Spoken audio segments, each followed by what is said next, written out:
അതുകൊണ്ട് ഏറ്റവും ദുരിതം അനുഭവിക്കുന്ന അല്ലെങ്കിൽ പ്രായമുള്ള തീരെ നടക്കാനാവാത്ത ആളുകളെയൊക്കെ ഈ ഒരു റോപ്പ് വഴി എത്തിച്ചുകൊണ്ട് സ്ട്രെച്ചറിൽ ആംബുലൻസിലേക്ക് മാറ്റുന്ന ഒരു രീതിയാണ് ഇപ്പോൾ രക്ഷാപ്രവർത്തകർ NDRF-ഉം ഫയർ ആൻഡ് റെസ്ക്യൂവും ചേർന്നുകൊണ്ട് നടത്തിക്കൊണ്ടിരിക്കുന്നത്.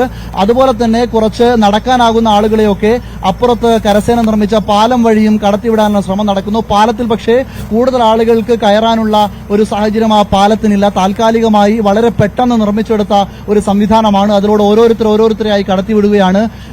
മഴ ഇപ്പോൾ വീണ്ടും തുടങ്ങിയിട്ടുണ്ട്. ഇപ്പോൾ ഈ ക്യൂവിൽ നിൽക്കുന്ന ആളുകളൊക്കെ നമുക്ക് ദൃശ്യങ്ങളിൽ കാണാം.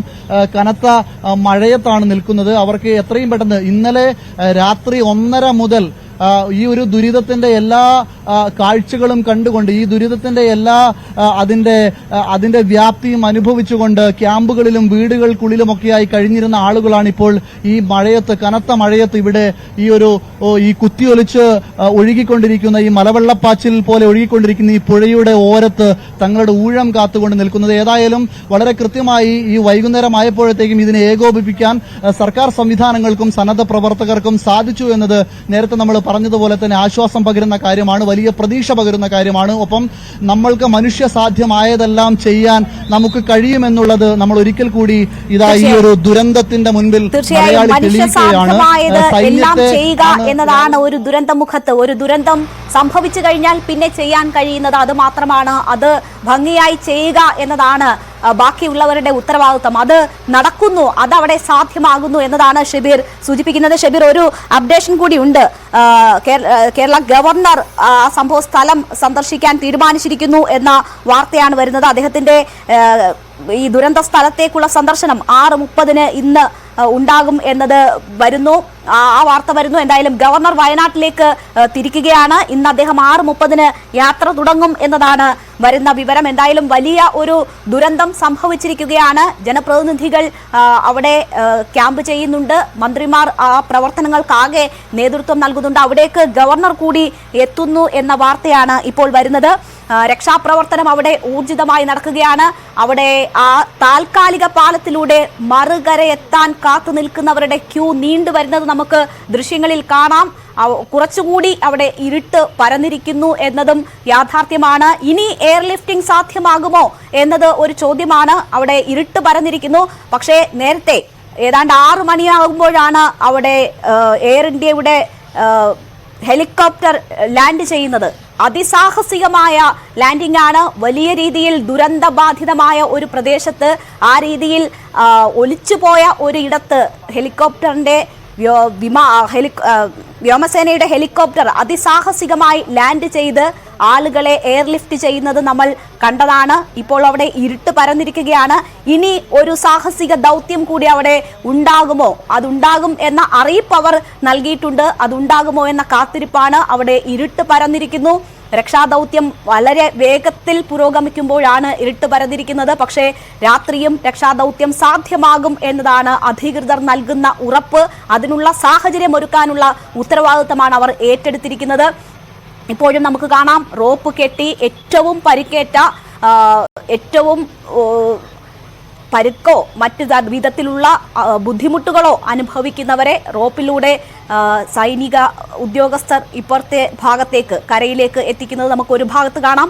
മറുഭാഗത്ത് താൽക്കാലിക പാലം നിർമ്മിച്ചിരിക്കുന്നു. വളരെ ചെറിയ, വളരെ പെട്ടെന്ന് ഉണ്ടാക്കിയ ഒരു താൽക്കാലിക പാലമാണ്. അതിലൂടെ ഓരോരുത്തരെയായി മറുകരയിൽ എത്തിക്കുകയാണ്.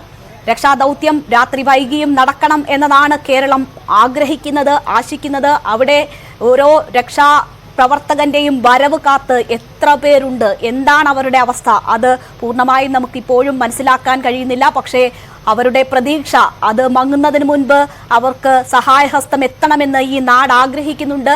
അതിനു വേണ്ടുന്ന സജ്ജീകരണങ്ങൾ ഒരുക്കാൻ നമ്മളുടെ മന്ത്രിമാർ ഉൾപ്പെടെയുള്ളവർ അവിടെ ക്യാമ്പ് ചെയ്യുന്നുണ്ട്. എല്ലാവിധ സേനാ വിഭാഗങ്ങളുടെയും ഏകോപനം സാധ്യമാക്കാൻ പറ്റുന്ന തരത്തിലുള്ള ഇടപെടലുകൾ നടക്കുന്നുണ്ട്. അതുകൊണ്ട് തന്നെ അത് സാധ്യമാകട്ടെ എന്ന് നമുക്ക് പ്രതീക്ഷിക്കാം.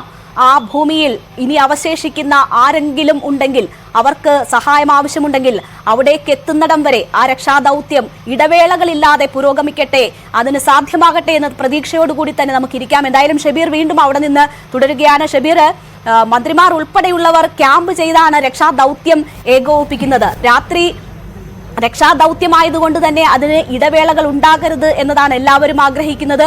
അതാണ് വേണ്ടതും. മന്ത്രിമാർ ക്യാമ്പ് ചെയ്യുന്നത് ഇപ്പോൾ എവിടെയാണ്? എങ്ങനെയാണ് അവർ രക്ഷാദൌത്യങ്ങളെ ഏകോപിപ്പിക്കുന്നത്?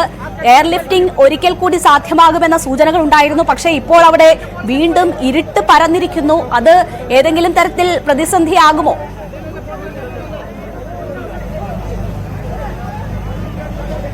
രേണുക, മന്ത്രിമാർ ഇപ്പോൾ ക്യാമ്പ് ചെയ്യുന്നത് ഒരു താൽക്കാലിക കൺട്രോൾ റൂം തുറന്നിട്ടുണ്ട്.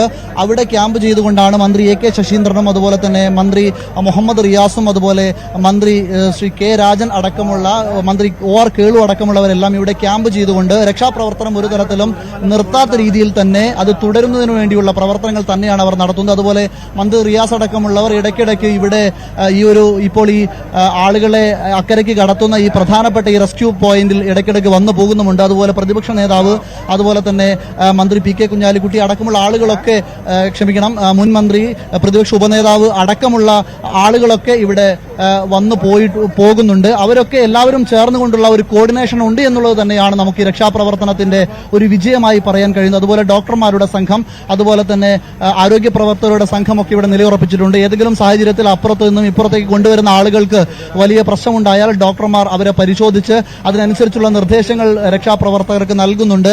അതുപോലെ തന്നെ നേരത്തെ രേണുക സൂചിപ്പിച്ചതുപോലെ തന്നെ എയർ ഇന്ത്യയുടെ ഈ എയർലിഫ്റ്റിംഗ് ഒരിക്കൽ കൂടി ഉണ്ടാകുമെന്ന് തന്നെയാണ് അവർ പറയുന്നത്. രാത്രിയാണെങ്കിലും അതിനെയെല്ലാം അതിജീവിച്ചുകൊണ്ടുള്ള ഒരു പ്രവർത്തനം എയർ ഇന്ത്യയുടെ ഈ ഹെലികോപ്റ്ററിന്റെ ഭാഗത്തു നിന്നും ഉണ്ടാകും. ഇപ്പോൾ ഇവിടെ നിന്നും കൊണ്ടുപോയ ആളുകളെ വിംസ് ആശുപത്രിയിൽ എത്തിച്ച് അവിടെ നിന്നും ഒരിക്കൽ കൂടി അത് പറന്നുയർന്ന് ഇവിടെ നിന്ന് പരമാവധി ആളുകളെ മാറ്റുമെന്നാണ് കരുതേണ്ടത്. കാരണം ഇപ്പോൾ മറ്റൊരു പ്രധാനപ്പെട്ട കാര്യം കൂടിയുണ്ട് രേണുക. നേരത്തെ പറഞ്ഞ ഈ വലിയ ക്യൂ നമ്മൾ കണ്ടതാണ്.